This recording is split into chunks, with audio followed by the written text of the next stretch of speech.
How do you view rental properties in London and almost guarantee that your offer is accepted in a competitive market? In this video, I'm going to share with you a 10-point checklist to view properties, 8 tips to make an offer, plus a bonus that's going to guarantee for your offer to look absolutely irresistible in front of the landlord. So stay tuned. Make sure you have a proper checklist when you go out to view properties. Very likely to have been booked with one of the agents from the online portals such as REQUET and Zoopla. Ensure these are properties that fit your criteria, because their job is to try and flog as many properties as possible, even if it doesn't fit your criteria. To find out more about deciding which property to choose, please go and view one of our videos from our series on how to rent a property in London. So let's dive into the 10-point viewing checklist. And the first thing you want to be doing is hit that like button, because it really helps us out with the algorithm and getting more of these valuable videos out there. So thank you. So number one is ensure that when you come in, you actually look at the condition of the property, which may be obvious, but for the reasons of knowing what kind of landlord you're going to have. Does the landlord really care for the property and keep the condition of the property up to date? Be sure that if it's in poor condition, it's not down to the neglection of the actual tenant. Second thing is look at the noise level in each room. Do you work from home? Does that work for you? Are you a light sleeper? Does the noise level going to interrupt your sleeping patterns? Very important, you don't want to be 3 weeks, 5 weeks down the line and then find out that the noise is going to have a real impact on your quality of life. If you manage to meet with the tenant, don't be shy. Ask the tenant what the experience has been with the landlord, with the area, with the neighbour, with the property itself. Depending on your furniture requirements, whether you want more, less or nothing at all, make sure you make notes of this, because when you make that reservation, it should be done in a reservation. You don't want to be down the line of having a reservation done and then going to sign a tenancy and find out that the furniture that you asked for or you would have liked isn't even going to be there. In terms of maintenance issues and things like that, replacements, is there anything that's not to the standard of the condition that you would like it to be? And if so, make a note of that. Don't go crazy about it, because if you come across as being difficult and you've got a list of 20, 30 things, then it's unlikely that your offer is going to be even considered. Does the immediate area look safe to you? Do the neighbours look friendly? Does the immediate entrance to the property have good lighting? So if you are coming home very late one night, you don't feel like you're in danger. These things are going to be very, very important to you. The other thing is the actual location of the property itself. Does it work for you in terms of commuting, going to the gym on the weekends, if you're having to take buses late at night? These are all things that you need to take into consideration and make sure that you add it to your checklist. And depending on what you value in the kitchen, make sure you make a list of the white goods. Does it have a dishwasher? Is that important to you? Does the washing machine have a dryer?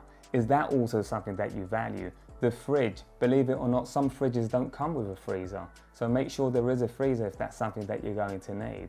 And lastly, it is going to be about the pressure of the water in the actual building and flat itself.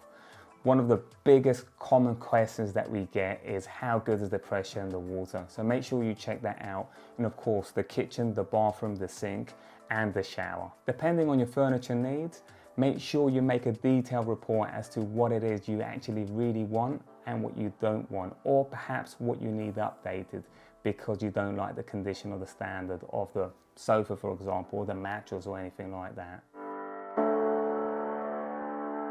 Let's jump into the negotiating tips so you can get the best possible deal for your rental property. The agent is there to act in the best interest of the landlord, so it'll probably be a good idea to get in their good books.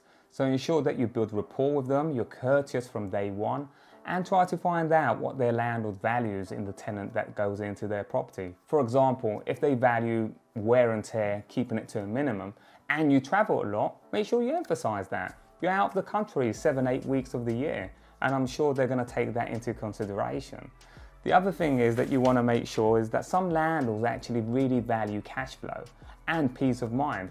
So in a competitive market, it'll probably be a good idea if you can offer 6 months to 12 months in advance. That's going to make you stand out from the crowd.